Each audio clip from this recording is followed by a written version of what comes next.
자, 오늘 읽은 이 본문 말씀은 우리에게 단 한 가지의 핵심적인 주제를 말씀하고 있습니다. 그것은 나는 여호와라 하는 것입니다. 성경 전체를 보면서 가장 중요한 핵심 중에 하나가 바로 이 말씀입니다. 자, 하나님은 그냥 단지 사람들이 말하는 신이 아니라 스스로 존재하시고 약속을 지키시고 역사를 주관하시고 자기 백성을 반드시 구원하시는 분인 줄 믿으시길 바랍니다. 자, 모세는 지금 80세입니다. 아론은 83세입니다.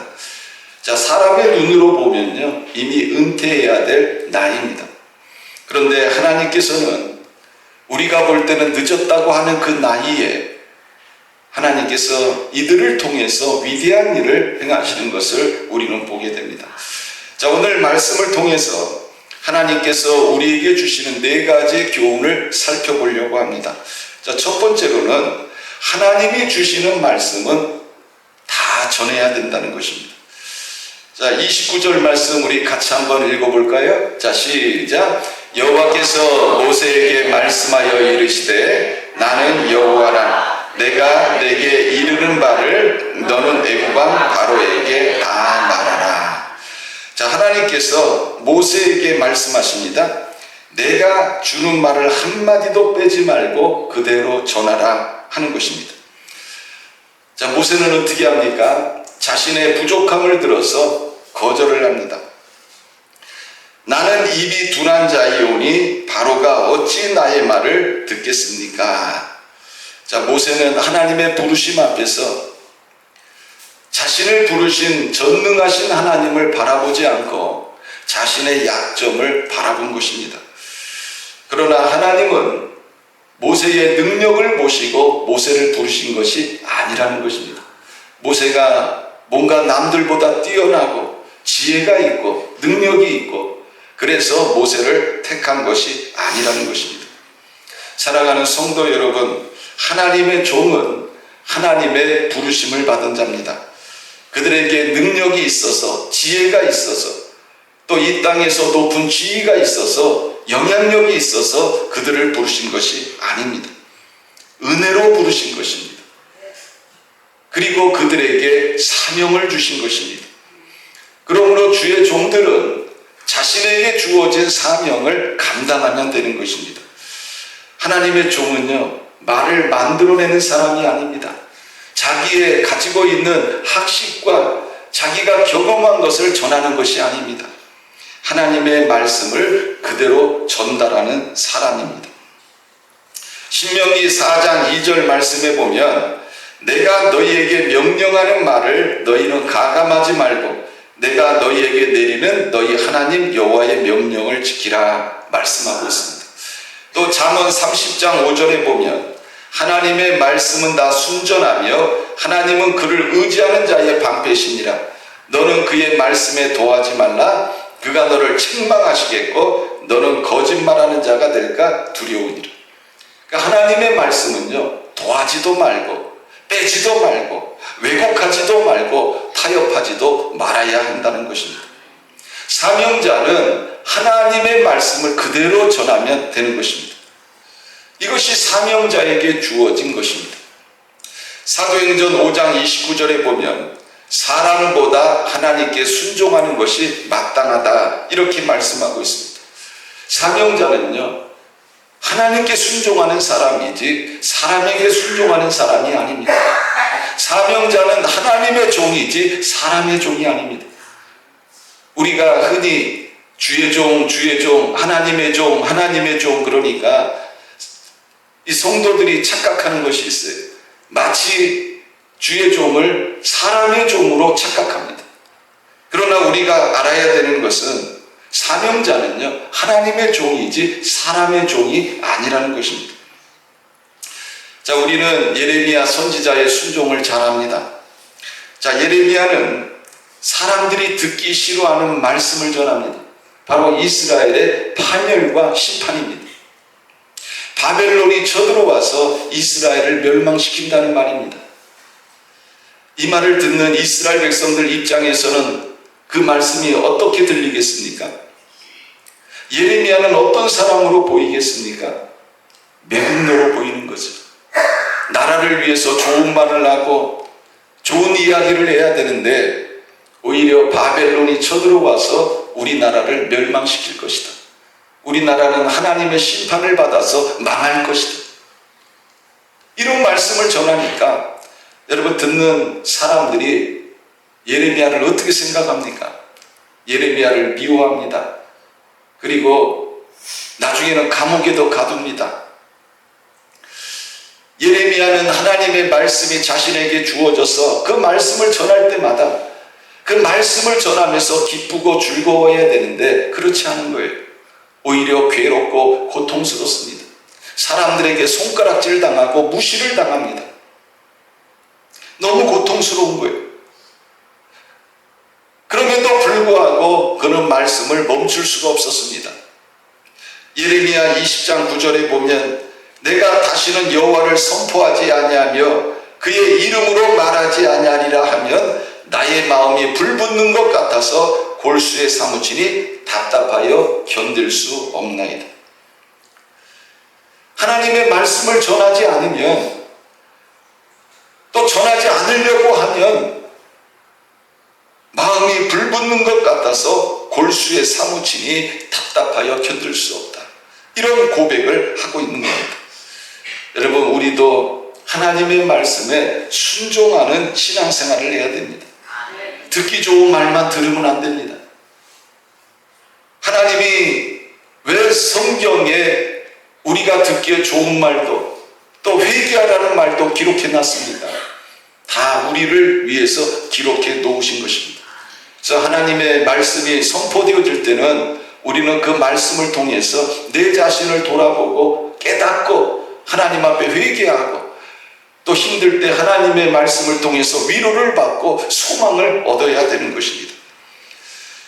히브리서 4장 12절에 보면 하나님의 말씀은 살아있고 활력이 있어 좌우의 날선 어떤 검보다도 예리하여 혼과 영감 및 관절과 골수를 찔러 쪼개기까지 하며 또 마음의 생각과 뜻을 판단하나니 지으신 것이 하나도 그 앞에 나타나지 않음이 없고 우리의 결산을 받으실 이의 눈앞에 만물이 벌거벗은 것 같이 드러나느니라. 여러분들이 성경을 읽을 때에 성경을 읽는데 생각지도 못했던 지난날의 죄가 드러납니다. 양심의 가책을 느낍니다. 누가 역사하고 있는 거예요? 성령이 역사하는 거예요. 그렇게 하시는 이유는 뭡니까? 회개하라는 거예요. 내가 힘들고 어려운데 하나님의 말씀이 나를 위로하고 소망을 주고 힘을 줍니다. 누가 하시는 거예요? 성령이 역사하는 거예요. 그래서 우리가 이 성경은 하나님의 살아있는 말씀이다. 그래서 우리가 이 말씀을 통해서 내 심령 상태가 그대로 드러나는 거예요. 나도 내 심령 상태를 정확히 잘 모릅니다. 그런데 하나님의 말씀을 대하는 순간에 하나님의 말씀을 듣는 순간에 여러분 내 이 마음의 상태가 그대로 드러나게 된다. 성경은 이것을 우리들에게 말씀하고 있습니다. 그래서 우리는 성경에 기록되어진 말씀을 그대로 믿어야 되는 것입니다. 자, 두 번째로는 내가 너를 바로에게 신같이 되게 하였다 말씀하고 있습니다. 자, 우리 출애굽기 7장 1절 말씀 같이 한번 읽겠습니다. 시작. 여호와께서 모세에게 이르시되 볼지어다 내가 너를 바로에게 신같이 되게 하였은즉 내 형 아론은 내 대언자가 되리니. 자, 여기서 내가 너를 바로에게 신같이 되게 하였다라는 이 말은요, 모세가 하나님이 되었다는 말이 아니에요. 모세가 누가 되었다고요? 하나님이 되었다는 말이 아니라는 것입니다. 그러니까 여러분, 이단이 왜 이단이 됩니까? 처음에는 예수님을 그리스도라 주라 이렇게 소개하다가 나중에 끝에 가서는 어떻게 합니까? 자기가 메시아고 자기가 그리스도고 자기가 구원자라고 이야기를 합니다. 오늘 여기에서 내가 너를 바로에게 신같이 되게 하였다는 이 말씀은 모세가 하나님이 되었다는 뜻이 아닙니다. 하나님의 권위와 능력을 위임받았다는 것입니다. 자, 모세는 하나님의 대리자로 세움을 받은 것입니다. 하나님께서 그 모세를 대리자로 세우실 때에 감당할 수 있는 능력을 주시고 권위를 주셨다는 거예요. 이거를 뭐라고 그러냐? 위임 받았다는 것입니다. 당시 바로는요, 스스로를 신이라고 말을 했습니다. 나는 신의 아들이다. 나는 신이다. 이렇게 이야기를 했습니다. 그런데 하나님께서는 지금 뭐라고 말씀하고 있습니까? 내 종 모세가 너보다 더 높은 권위를 가지고 있다. 여러분, 세상 권세가, 세상 권력이 약합니까? 강합니까? 강하죠. 이 세상의 권력을 가진 사람들은 굉장히 강합니다. 그런데 여러분, 이 세상의 권세도 누구 앞에서는 아무것도 아니라는 거예요? 하나님 앞에서는 아무것도 아니라는 것입니다. 시편 91장 1절에 보면 지존자의 은밀한 곳에 거주하며 전능자의 그늘 아래 사는 자여, 이렇게 말하고 있습니다. 자, 우리가 지존자여 전능자인 하나님 안에 거하고 살면 하나님께서 세상보다 더 높은 권세로 우리를 지켜주시고 우리와 함께 하시는 줄 믿으시길 바랍니다. 아멘. 우리는 다윗과 골리앗의 싸움을 잘합니다. 여러분, 이 골리앗은 당대 최고의 군사요, 또 용사요, 또 대단한 장수였습니다. 다윗은 소년이었습니다. 그런데 두 사람이 싸움을 합니다. 사람들은요, 다윗을 우습게 봤습니다. 왜? 눈에 보이는 다윗은 왜소했기 때문에 그렇습니다. 반면에 골리앗은 거인과 같은 이런 대단한 용모를 가지고 있었습니다. 그러나 다윗은 작아 보였지만 누가 함께 하셨어요? 하나님이 함께 하셨습니다. 여러분, 전쟁은 누구에게 속한 것입니까? 하나님에게 속한 것입니다. 다윗은 이것을 알고 있었어요. 그는 고백합니다. 전쟁은 하나님께 속한 것이다. 결국 누가 이겼습니까? 다윗이 이겼습니다. 거인인 골리앗은 쓰러졌습니다. 우리 앞에도 이 바로와 같은 이러한 문제가 있습니다. 경제적인 어려움이죠. 요즘 경제가 좋지 않다고 이렇게 말들을 합니다. 또 질병입니다. 인생을 살아가면서 생각지도 않았는데 우리 몸 안에 질병이 찾아옵니다. 또 자녀들의 문제입니다.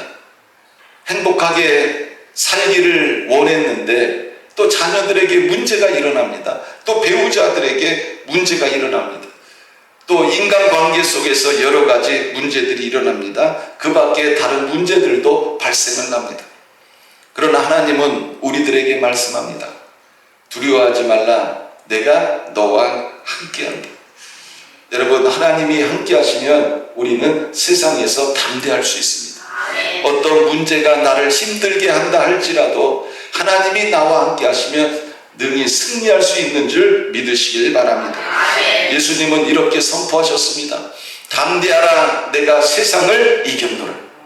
주님이 왜 이런 말씀을 하셨습니까? 그 예수를 믿는 우리들도 이 땅에서 승리할 수 있는 이러한 권세와 능력이 우리에게 주어졌음을 말씀하고 있는 것입니다. 자, 세 번째로는요, 내가 바로의 마음을 완악하게 하여 내 표징과 이적을 많이 행하리라, 이렇게 말씀하고 있습니다. 자, 우리 3절 4절 말씀 같이 한번 읽어보겠습니다. 자, 시작. 내가 바로의 마음을 완악하게 하고 내 표징과 내 이적을 애굽 땅에서 많이 행할 것이나 바로가 너희의 말을 듣지 아니할 터인즉 내가 내 손을 애굽에 뻗쳐 여러 큰 심판을 내리고 내 군대 내 백성 이스라엘 자손을 그 땅에서 인도하여 낼지라. 자, 여러분, 성경을 읽으면서 이런 생각 안 해보셨습니까? 왜 하나님께서 이스라엘을 애굽에서 구원하신다고 하시면서 모세를 보내셨는데 왜 바로의 마음을 완악하게 하실까? 이해가 되지 않잖아요. 우리가 생각할 때는 하나님이 애굽에서 이스라엘을 구원하시려면 애굽 왕이 바로의 마음도 하나님의 뜻에 따를 수 있도록 해야 되잖아요. 그 가서 모세가 나 하나님이 보냈어. 하나님께서 이스라엘 백성을 보내래. 그러면 애굽 왕이 알겠습니다. 보내겠습니다. 우리는 이거를 원하는 거잖아요. 그런데 이 애굽 왕 바로의 마음이 완악해졌다. 왜 하나님께서 바로의 마음을 완악하게 하셨을까? 성경은 우리들에게 말씀하고 있는 거예요.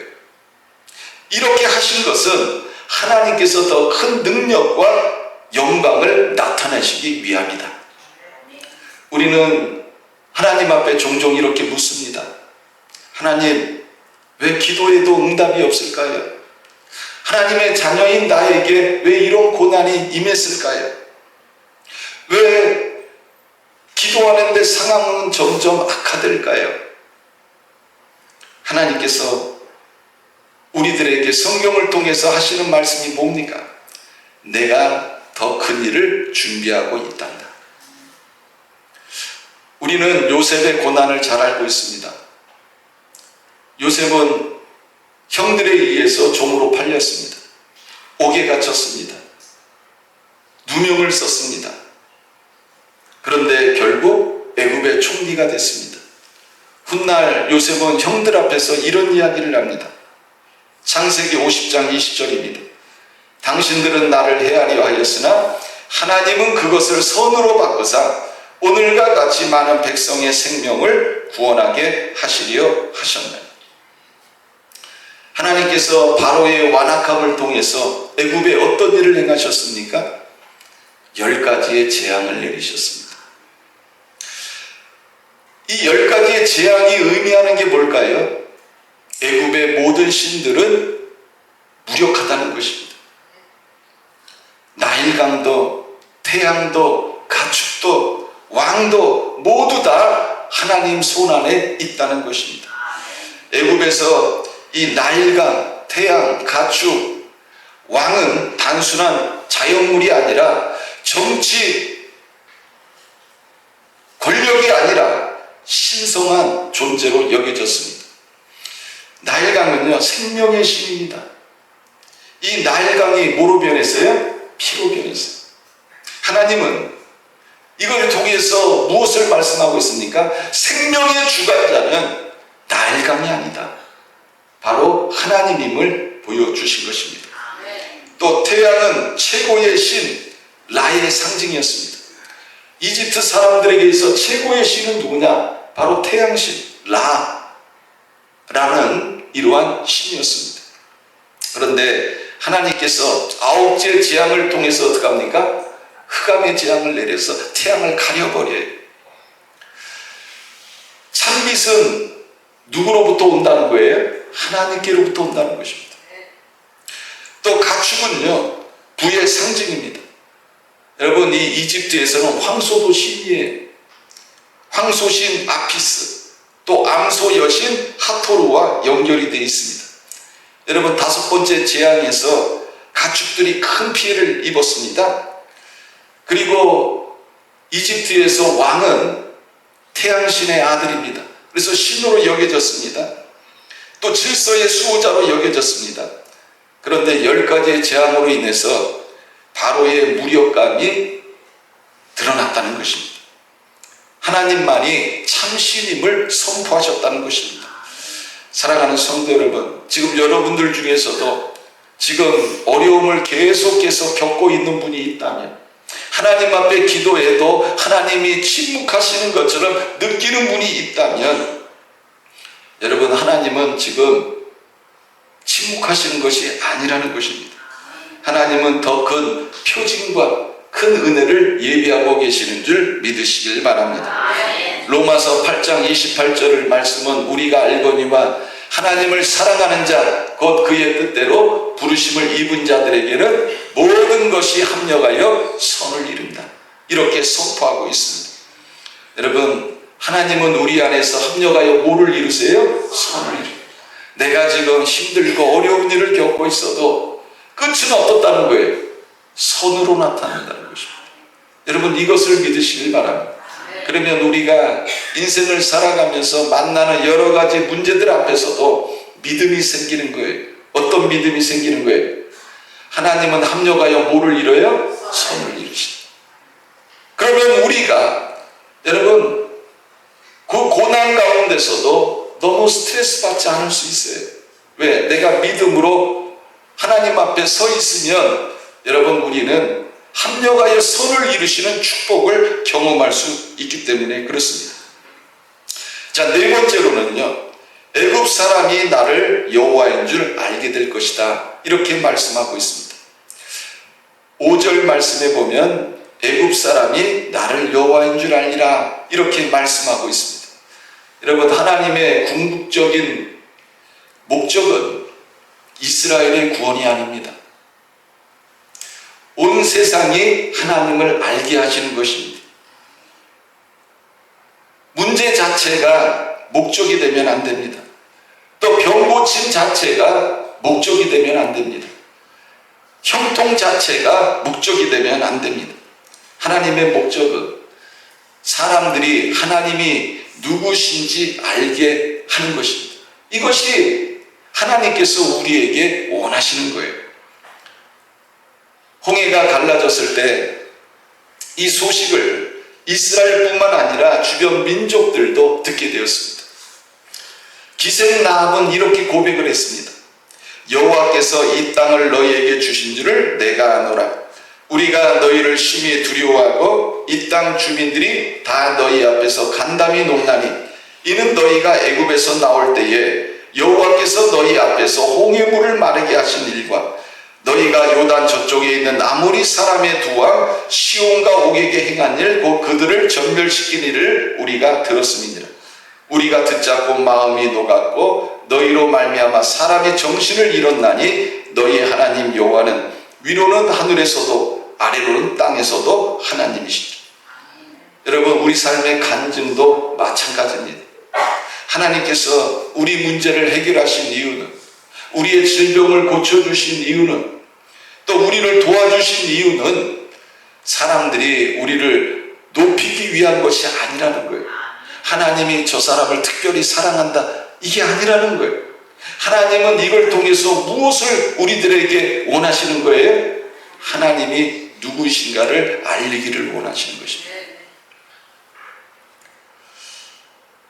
많은 사람들이 하나님께서 나에게 행하신 그 놀라운 기적을 보면서 하나님만이 참신이다, 하나님만이 전능하신 분이다, 이것을 사람들의 입술을 통해서 알게 하시기를 원하시는 것입니다.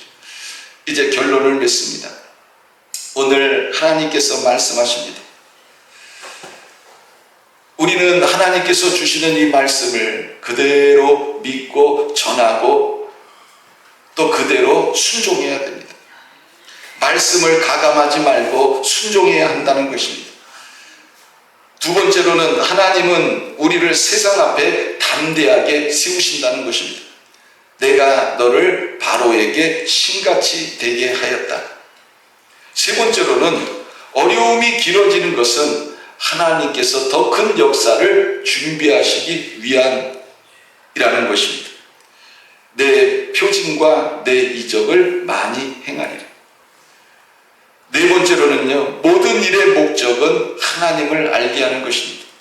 애굽 사람이 나를 여호와인 줄 알리라. 그래서 우리가 이 땅에서 먹든지 마시든지 무엇을 하든지 다 하나님의 영광을 위해서 하라, 이렇게 성경은 우리들에게 말씀하고 있습니다. 오늘 성경은 우리들에게 말씀하고 있습니다. 나는 여호와라. 여러분, 이 말씀은 아직도 유효합니다. 나를 부르신 분이 여호와시고 나를 지키시는 분도 여호와시고 나를 구원하시는 분도 여호와신 줄 믿으시길 바랍니다. 또 약속을 이루시는 분도 여호와이십니다. 사람은 변해도 환경은 흔들려도 하나님은 변하지 않습니다. 히브리서 13장 8절에 보면 예수 그리스도는 어제나 오늘이나 영원토록 동일하시다, 이렇게 말씀하고 있습니다.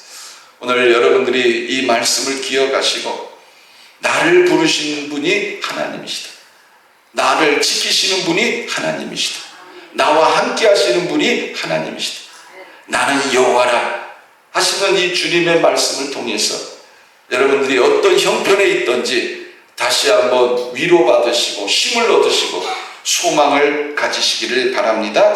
자,